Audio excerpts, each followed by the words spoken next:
Estou iniciando aqui a terceira parte do nosso mini treinamento, que é o estudo e experiência da vida espiritual.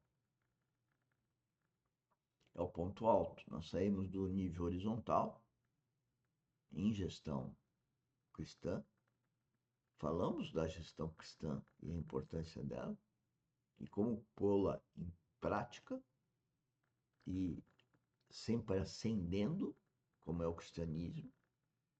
E esse é o ponto mais alto, que é a experiência espiritual, experiência da vida espiritual.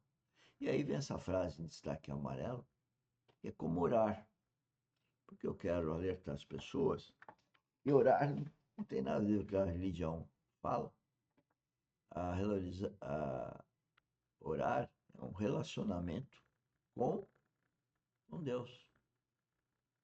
Então, se eu tenho uma vida espiritual, Deus é espírito e é amor, eu tenho que amá-lo e me relacionar com ele.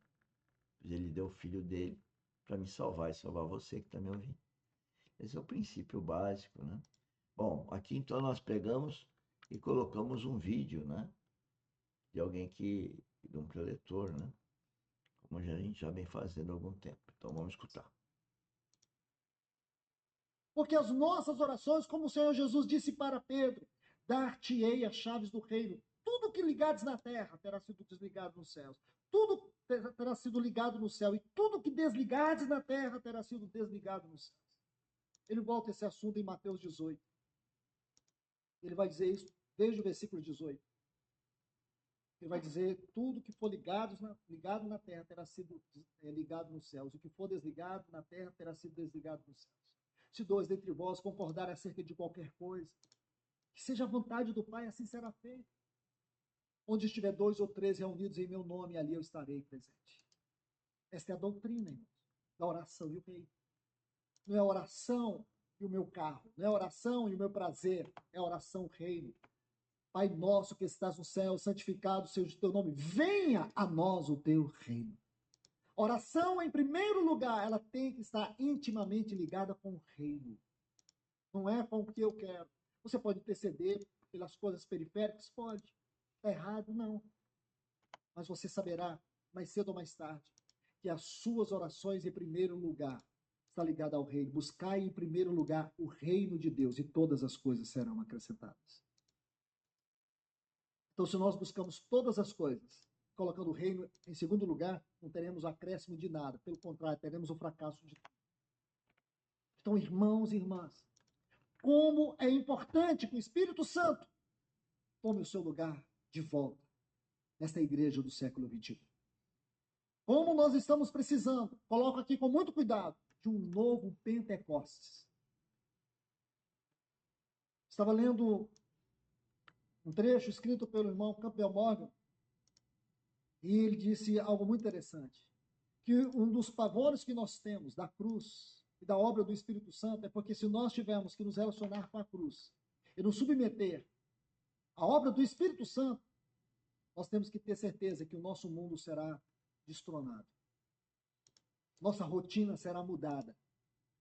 Nossas prioridades serão todas perdidas. Então não queremos mudar a nossa rotina, não queremos negociar nossas prioridades. Que a cruz fique no seu devido lugar e o Espírito Santo também, e aí eu vivo a minha vida. Irmãos, compromisso com Deus significa uma mudança de prioridade. Significa uma entrega absoluta. Nós temos que parar de ficar mentindo em nossas orações. Toma minha vida. Toma. Você entrega mesmo? Você não entrega nenhuma oferta e olha que você entrega a oferta, é o troco do pão. Toma minha vida. Faz dela o que quiseres. Já percebeu que você fez essa oração tem 20 anos e não foi feito nada? Sabe por que não foi feito nada? Porque você orou de boca para fora. O seu coração não pede isso. O seu coração diz assim, deixa eu fazer contigo o que eu quero. Deixa eu te usar para meu prazer. Irmãos, nunca se esqueça que Deus, ele não só ouve a nossa voz, como ele conhece a motivação de cada frase que nós pronunciamos. Se tem algo que nós precisamos fazer aqui é uma profunda oração de arrependimento. Uma profunda oração de arrependimento. Deixe-me colocar alguns pontos, irmãos, para que a gente conclua e depois nós vamos seguir as palavras que virão sobre 3 pontos que nós precisamos refletir. Resistir ao Espírito Santo, entristecer o Espírito Santo e apagar o Espírito Santo. Nós vamos refletir sobre essas 3 frases. Refletir sobre resistir, entristecer e apagar o Espírito Santo. Mas eu gostaria de falar um pouco sobre os capítulos 14, 15 e 16 de João, apenas pegando alguns textos. João 14, 17. É um texto que nós já meditamos aqui. João 14, 17 diz: o Espírito da verdade. Essa palavra verdade aqui, a tradução dela é realidade. Porque o sublime papel do Espírito Santo é trazer para nós toda a realidade da espiritualidade. Toda a realidade daquilo que Cristo alcançou por nós. Toda a realidade do profundo significado daquilo que foi a cruz. Daquilo que é a cruz em nós. Nunca podemos pensar na cruz histórica. Claro, temos que pensar na cruz histórica. Mas temos que entender que a cruz histórica é a cruz real para nós hoje. Porque aquela é a cruz de Cristo. Aquela não é apenas uma cruz que foi fincada na história. Aquela é uma cruz cuja realidade está cravada nos nossos corações. Tudo que Cristo alcançou naquela cruz, ele alcançou para nós. E é o Espírito Santo que traz a realidade da vitória e da realidade do poder da cruz de Cristo. Se você toma as 7 palavras da cruz, aquelas palavras que foram pronunciadas pelo nosso Senhor Jesus, você saberá que todas aquelas palavras, elas resumem a altura, a largura, o comprimento e a profundidade da realidade daquilo que é a cruz do nosso Senhor Jesus.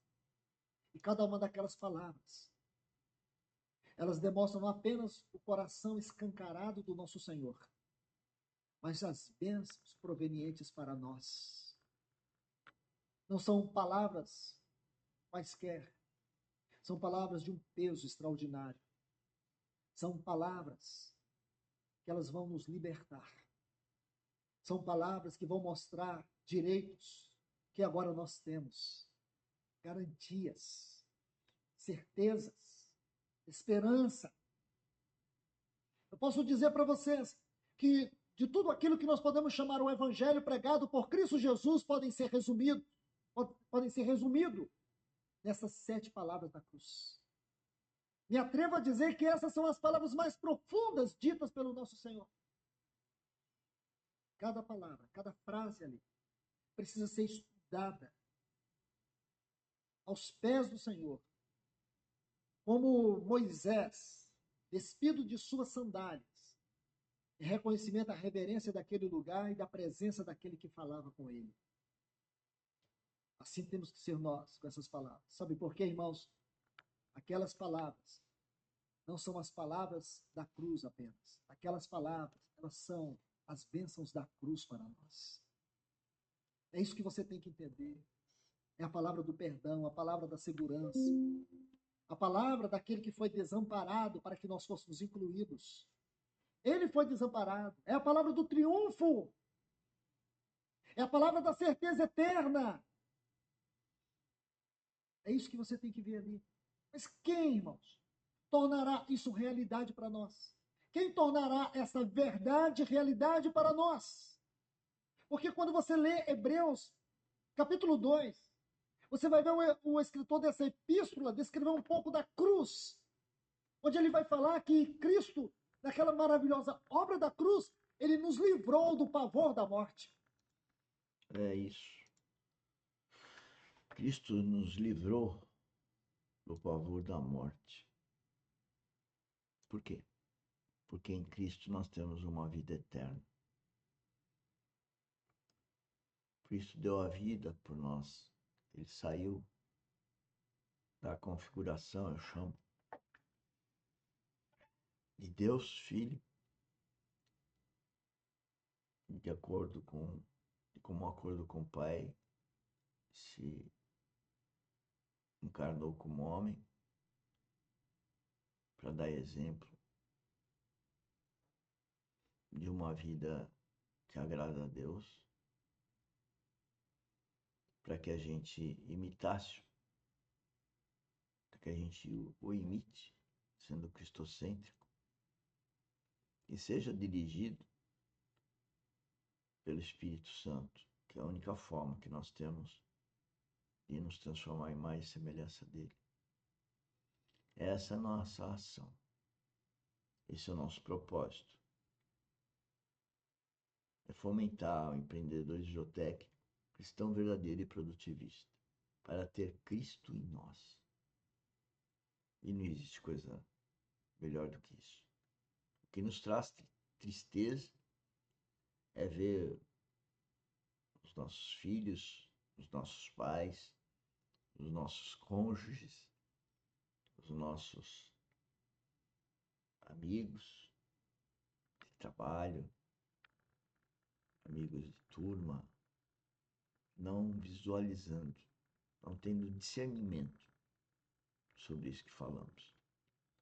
No entanto, que nos sentimos, assim como João Batista, uma voz no deserto. Poucos param para nos ouvir. Mas isso faz parte. Também poucos ouviram Cristo e mais, poucos ficaram.